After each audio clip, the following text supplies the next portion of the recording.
যদি ইশারায় বলবো বুঝে দিবি। এই যে নাতনি তুই শোন, মায়েরা এটা শিষ্য মাও তোমরাও শোনো, দাদা আপনিও শোনেন। এই যে আমার কৃষ্ণ গাইছে অনেক দিন থেকে, এবার ওনাদের বাসায় কীর্তন করলাম। মা অবশ্য, মা অবশ্য, মা অবশ্য।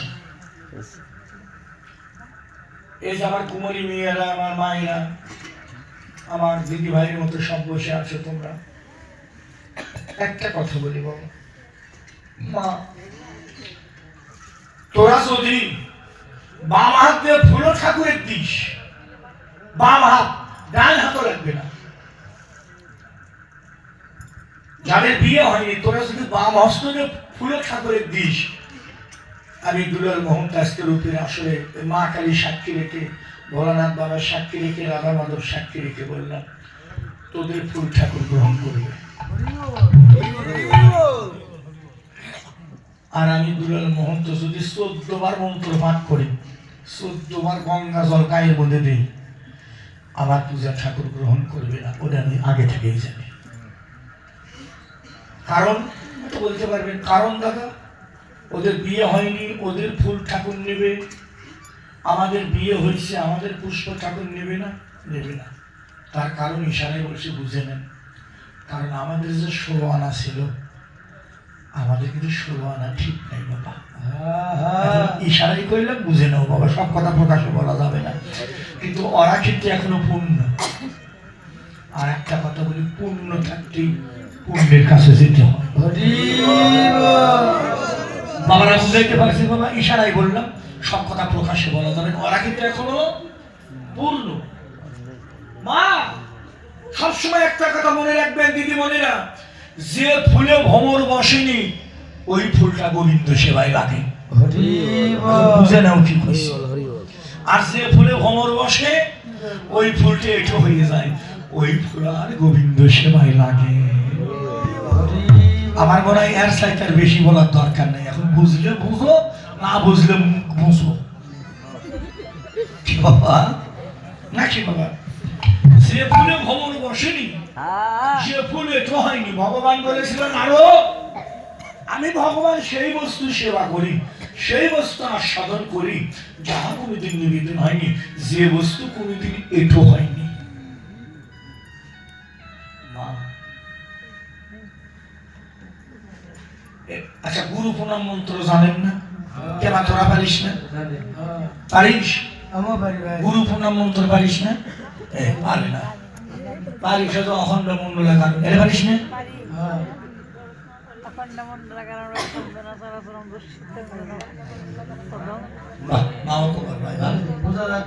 ভালো ভালো ভালো, তুই কো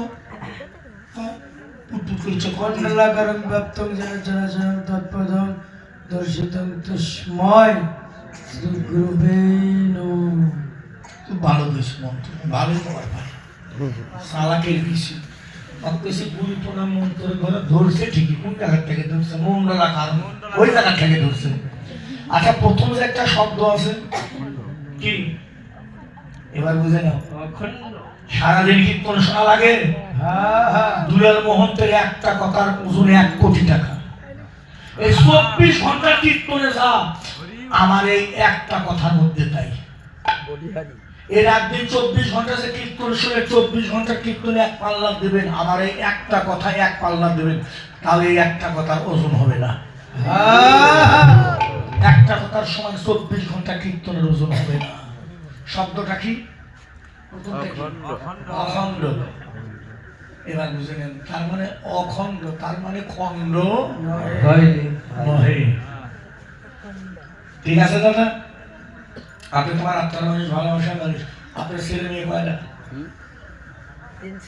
3টে ছেলে। 3টে ছেলে আসতে মা, এবার ওপর আল্লাহ। ঠিক আছে, ঠিক আছে, কথা ঠিকই, কিন্তু দাদা হিসেব করে দেখেন, 3টে সন্তান হয়েছে মানে আপনি 3 বার ধ্বংস হয়েছে, আপনি 3টে বার খণ্ড হয়েছে। খণ্ড না হলে তো ওরা পৃথিবীতে আসতে পারে নাই। এর বেশি আর বলতে পারবো না, এখন হিসাব করে দেখো বাবা। ঠিক আছে, কিন্তু প্রণাম কিন্তু কানে গেলে প্রণাম লেখা আছে অখণ্ড, তার মানে খণ্ড নহে, খণ্ড দেহ দিয়ে কৃষ্ণ ভজন হয় না, অখণ্ড দেহ দিয়ে কৃষ্ণ ভজন হয়। প্রণাম মন্ত্র পাঠ করি, সবাই বুঝি করেছেন বাবা, আমি আজকে পরিষ্কার করে দিলাম। এই জন্য বললো পুণ্য থাকতে, পুণ্য থাকতে পুণ্যের কাছে যেতে হয়। মা দুর্গা পূজা দেখো না, দুর্গা পূজার মধ্যে দেখছো মানো না, অষ্টমী তিথি, অষ্টমী তিথিতে দেখবা, টিভি খুলে দেখবা, টিভির ভিতরে দেখবা, অষ্টমী তিথিতে দেখবা তোমাদের মতো একটা ছোট্ট মেয়েরে বসে পূজা করে, ঠিক আছে না? আছে আছে। কি পূজা? কালী পূজা, দুর্গা পূজা। কি পূজা বাবা? দাদা আমি কইনি যে আমার আসরে বসে থাকা মানে আমার একটা কথা শুনতে পারলে আপনার জনম ধন্য হবে।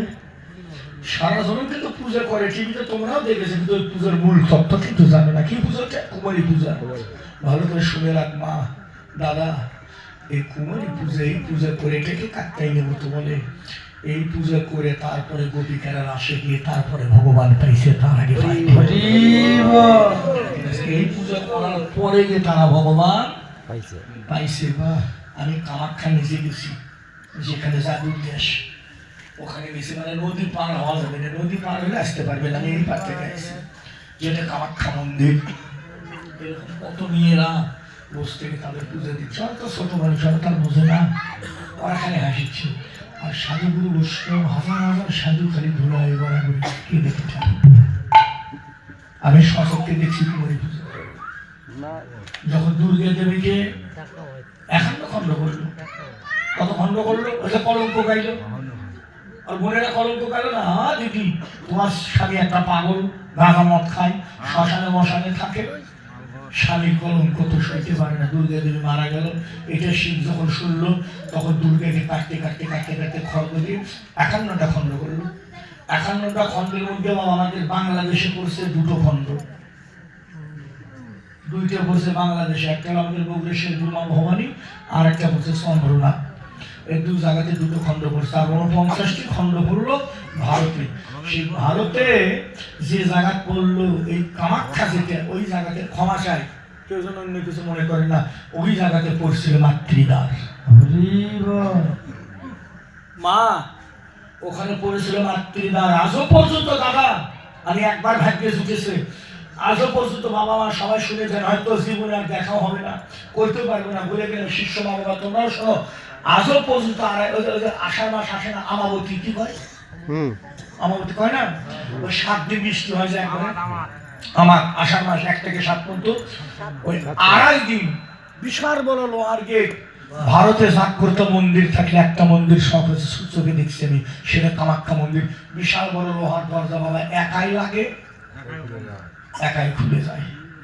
আর এই 2.5 দিন ব্যাপী আজও পর্যন্ত রক্তের বন্যা বয়, এবং যতগুলো নদীর জল পর্যন্ত 2.5 দিন লাল হয়ে যায়। এটা কিন্তু সত্য কথা, আমার সচক্ষে দেখা কথা, শোনা কথা কিন্তু না, আমি দেখছি। জানো কৃষ্ণদা, আজও 2.5 দিন রক্তের বন্যা বয়, নদীর জল পর্যন্ত লাল হয়ে যায়। সাধকেরা গাঁটে গাঁটে কাপড় ফেলে দেয়, ওই কাপড়ের কণিকা মাত্র যদি আপনার কাছে থাকে, আপনার অনেক বিপদ থেকে আপনার রক্ষা পাবেন। হয়ে গেলেন আজকে আসলে। তাহলে দেখেন বাবা, তাহলে নারী সাধনা শ্রেষ্ঠ সাধনা। আর আমরা নারীরে চিনি না, খালি মনে করি বউ, খালি বউ মনে করলে মরবা, খালি বউ না বাবা, না রে ভাই। নারী হলো ভজনের মূর্তি, সাধনের মূর্তি, উপাসনার মূর্তি। নারী যদি কৃপা করে তবে তুমি ভগবান প্রাপ্তি হইতে পারবা, আর নারী যদি কৃপা না করে পারবা না। কারণ সাধন ভজন সব নারীর কাছে। যদি বলেন দুলাল দাদা মানি না আপনার কথা, এই আবার আপনি কি করেন? একটা পুরুষ মানুষ হয়ে নারীর এত মান দিলেন, দিয়া। কারণ নারী ছাড়া আপনি সাধন জগতে যাইতে পারবেন না। সাধনার জগতে গেলে আপনাকে নারীকে আশ্রয় করতে হবে। যদি বলেন কি করে মানি না, মানবেন না, মানতেই হবে, নারীকে মানতে হবে। তার বাস্তব প্রমাণ ওই যে চাইয়ে দেখেন, খানা দেখতে হবে, কি আছে দেখ, দেবাদিদেব মহাদেব এত বড় শক্তিশালী ব্যক্তি, সেও দেখো কালি ফাইন দিছে পড়ে আসো এটা দেখেও কি হুশ হয় না কেন না এটা ফেলে দিতে পারবেন ফেলে দিতে পারবেন নিজের সব ফেলে দিতে পারবেন দেখেন 33 কোটি শোন 33 কোটি বাবা সবাই দেবতা আর একমাত্র ভোলা নাতি হলো বাবা দেবা দিদি খালি দেবতা কিন্তু না ওই দেবাদি দেবতা করেও দেবতা তাহলে এত বড় শক্তিশালী ব্যক্তি সেও দেখ ওই কালির ফাইন দিছে কারণ শিব ঠাকুরের জীবকে বুঝাই দিল জীব আমি যেমন শক্তিশালী ব্যক্তি হয়ে নারীর চরণ তলে শরণ নিলাম তোরাও যদি কেউ বাঁচতে চাস নারীকে আশ্রয় করতে দাদা যাই জেলে দাদা নারী ছাড়া সাধন ভজন হবে না যাই জেলেই বুঝো নারী লাগবে সাধন জগতে নারী লাগবে নারী ছাড়া কিছু আছে বলো না আপনারা বুঝে দাদা অনেকে কয় যে নারী ছাড়া আছে কি বলতে পারেন যে অনেক সাধু আছে তারা তো বিয়ে করে না যারা ব্রহ্মচারী তাদের কাছে তো নারী নেই কে বলছে নারী নেই আছে বোঝো না নারী নেই শোনো তোমরা বোঝো না তাই সাধু হতে গেলে কি করতে হবে হ্যাঁ মা তিলক কাটতে হবে নাকি তুলসী মালা করতে হবে এখন দয়া করে কোন তো কে কৃষ্ণদা এই তিলক তুলসী কি নারী না পুরুষ নারী বলে মাপ দিছ কে বাবা ঠিক আছে কথা তুমি না নারী মাপ দিলে তাতে কি তোমার গলার মধ্যে তো নারী হলো তুলসী কি নারী না বাবা তুলসী তো নারী না তারপরে তিলক কি তিলক কি নারী তার ঠাকুরের বসে ফুল দেওয়ার নাম কি পূজা পূজা কি নারী না পুরুষ কম পুরো নারী তারপরে প্রদীপ দিয়ে কি করছো আরো কি নারী কি হলো নারী বলে মাপ দিলে ঠিক আছে বাবা নগদটা বাকি নগদ কথাটা বাকি কথা কে তোমরা না করে নারী বাদ দিয়েছে তাই নারী দেখি তোমার সাথেই আছে কে কথা ঠিক না দাদা তুমি তো নারী বাদ দিতে পারো না খালি মুখে